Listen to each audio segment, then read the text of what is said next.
Have you ever thought about where evil comes from?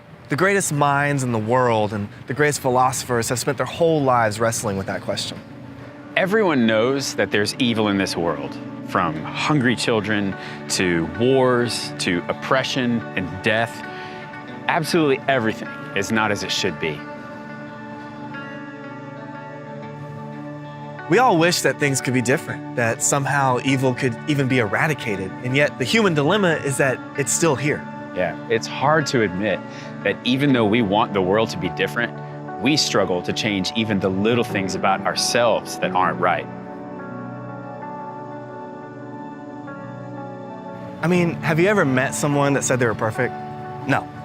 No one actually believes that. I mean, maybe someone who's clinically insane or at least insufferable to be around. The point is that our imperfections, as insignificant as we think they might be, actually cause great harm to ourselves, to others, and they distort God's original design. Yeah, that's a serious, serious problem.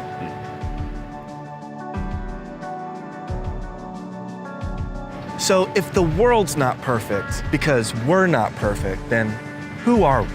This is the second question we need to ask about the story of everything. Yes, as Christians, we believe that we were designed to be selfless givers and relationally connected with God and others. But we've chosen to go against God's design and to go our own selfish way, which is what the Bible calls sin.